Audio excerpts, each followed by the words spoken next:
My sister told everyone at Christmas dinner, "You're adopted anyway. Stop pretending you're family." I just smiled and revealed the DNA test I'd taken of both of us. Now the whole family's calling me nonstop. I, 34 am, had always suspected something was different about my family dynamics, but I never imagined Christmas dinner would become the stage for the most devastating revelation of my life. The tension had been building for months. My sister had always been the golden child, the one who could do no wrong in our parents' eyes. While I struggled through college working 2 jobs, she got a full ride and a monthly allowance.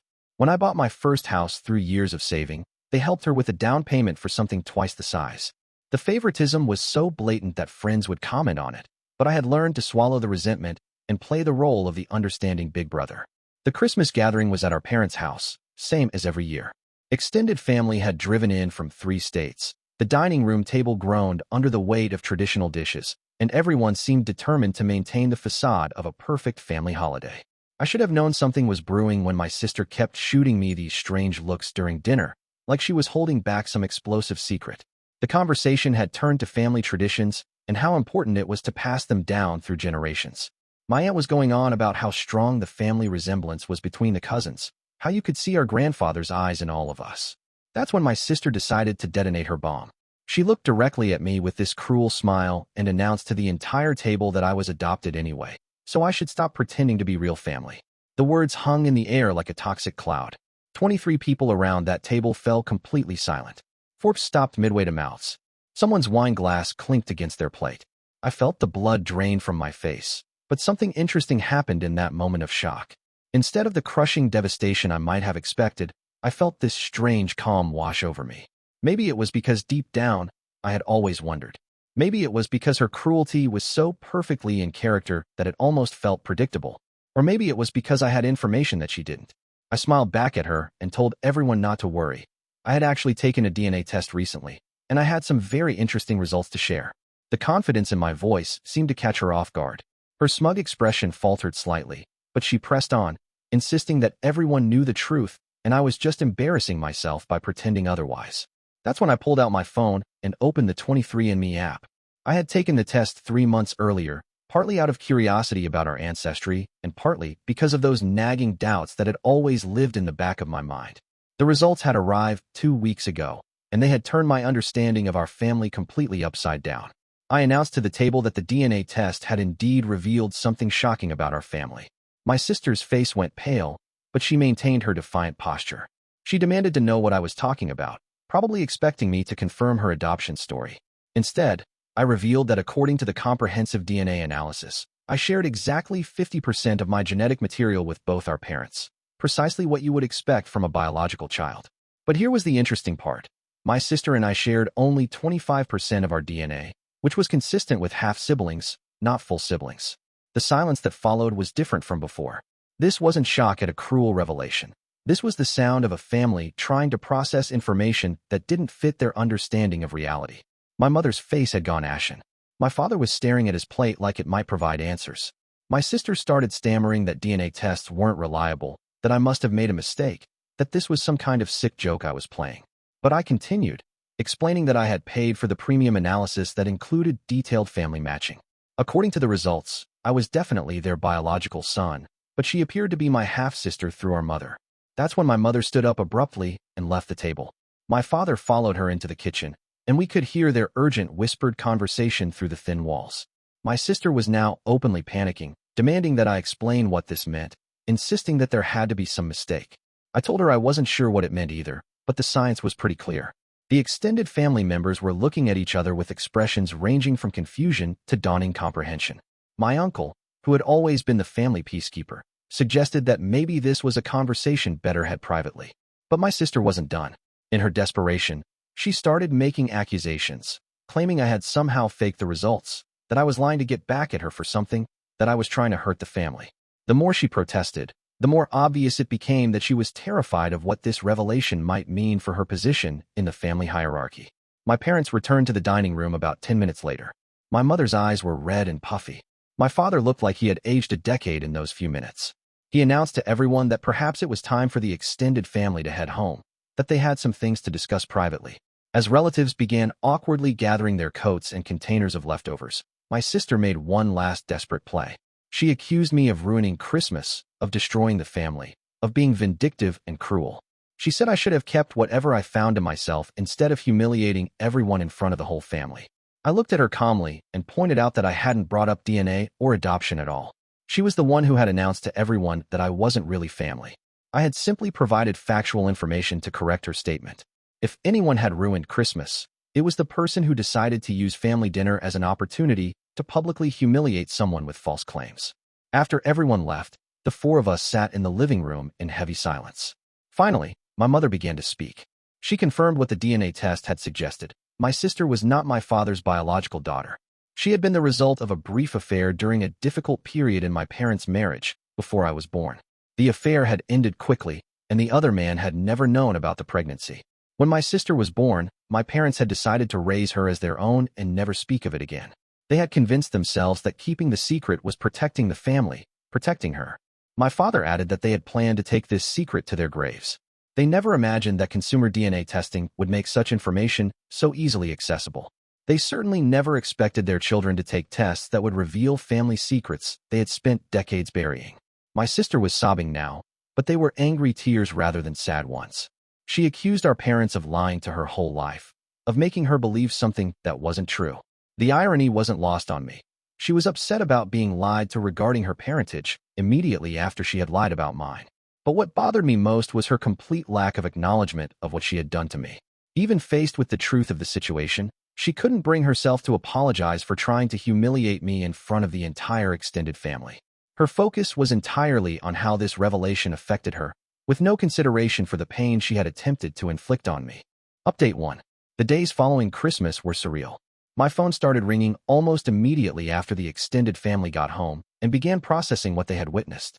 Cousins, aunts, uncles, everyone wanted to know more details, wanted to understand what had really happened. Most of them were supportive of me, expressing shock that my sister would make such a cruel announcement without any basis in fact. Several relatives mentioned that they had always noticed the favoritism from my parents, but had never understood the underlying reason.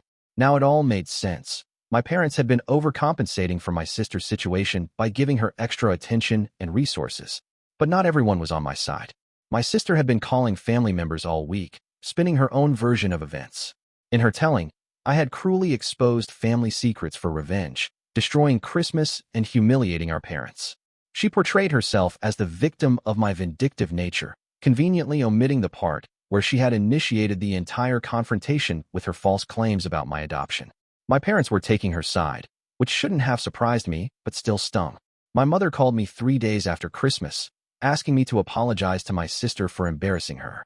She said I should have been more sensitive about revealing such personal information in front of everyone. I reminded my mother that I hadn't planned to reveal anything. I had taken the DNA test months ago and hadn't mentioned the results to anyone. The only reason the information came out was because my sister had decided to publicly announce that I was adopted and didn't belong in the family. I had simply corrected her false statement with facts. My mother insisted that I could have handled it more diplomatically, that I could have pulled my sister aside privately later instead of contradicting her in front of everyone. I asked her why my sister wasn't being held to the same standard. Why was it acceptable for her to publicly humiliate me with false information, but unacceptable for me to publicly correct her with true information? That conversation didn't go well. My mother accused me of being stubborn and unforgiving, of holding grudges and causing unnecessary family drama. She said I was making a difficult situation worse by refusing to be the bigger person.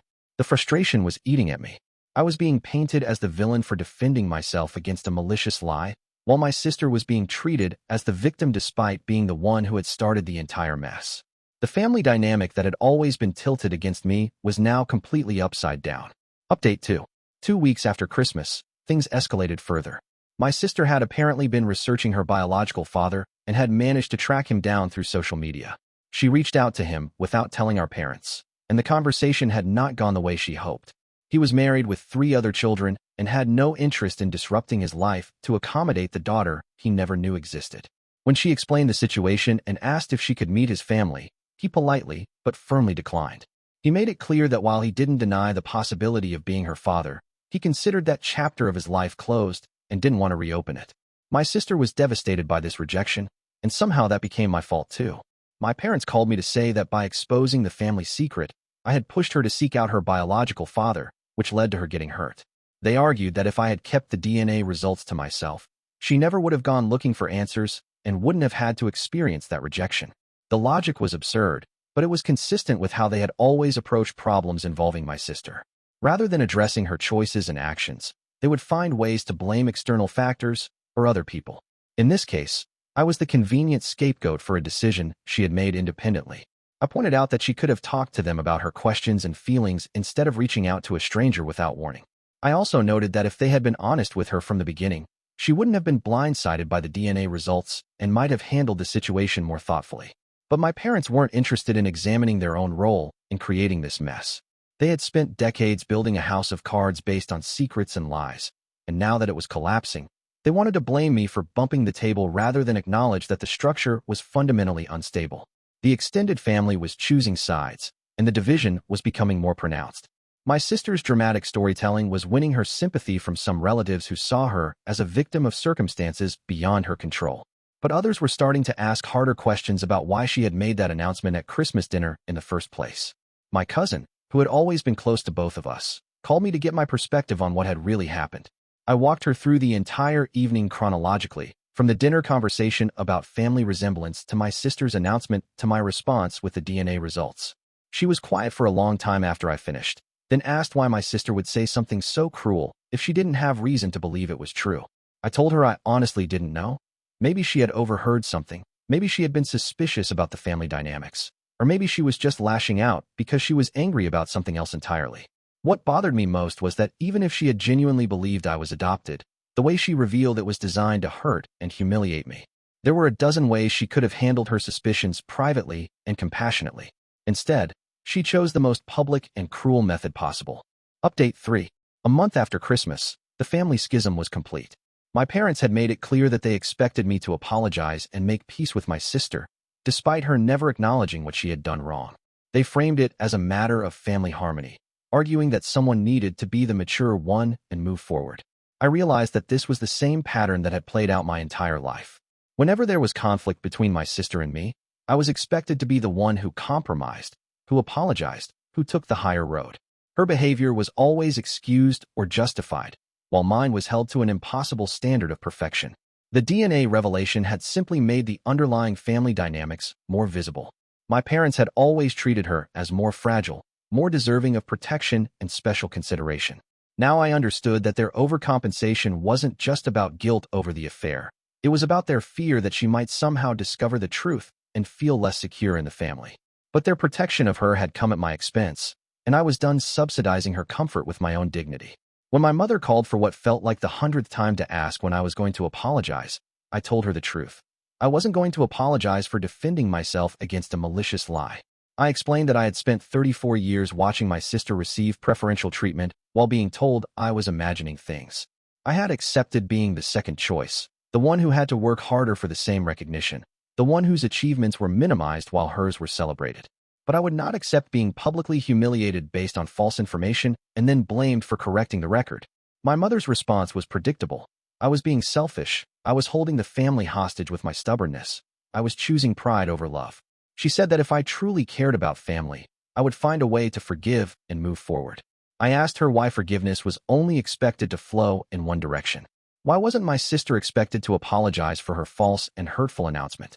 Why weren't my parents apologizing for decades of favoritism that had created this toxic dynamic? Why was I the only one who needed to examine their behavior and make changes? The conversation ended with my mother hanging up on me, and I haven't heard from my parents since. Several relatives have stopped calling, apparently tired of being caught in the middle of family drama. The ones who still maintain contact have made it clear that they think I should be the bigger person and reach out first. My sister, meanwhile, has been posting on social media about family loyalty and forgiveness, sharing inspirational quotes about overcoming betrayal and finding strength in difficult times. She's positioned herself as someone who has been deeply wronged but is choosing to take the high road, which only makes me look more petty and vindictive by comparison. The irony is that the DNA test has given me something I never expected: clarity about why I always felt like an outsider in my own family. It wasn't just my imagination or my sensitivity. There really was a secret that shaped how I was treated, a fundamental inequality in how love and support were distributed. But that clarity came at the cost of any remaining relationship with my parents and sister. I've lost the family I thought I had. only to discover that the family I thought I had never really existed in the first place. The love I believed was unconditional was actually contingent on my willingness to accept unfair treatment and stay silent about it. I don't regret standing up for myself, but I won't pretend the consequences haven't been painful. Some days I wonder if ignorance really was bliss, if I would have been happier never taking that DNA test, never learning the truth about our family's dynamics. But most days, I'm grateful to finally understand why I always felt like I was fighting for crumbs of affection while my sister enjoyed a feast. The calls have mostly stopped now. The extended family has moved on to other topics of conversation. My sister has found new ways to be the center of attention. My parents have apparently decided that having one child who doesn't challenge them is preferable to dealing with the one who refuses to pretend everything is fine. And I'm learning to build a life where my worth isn't contingent on their approval, where I don't have to earn love through silence and compliance. It's lonely sometimes, but it's honest.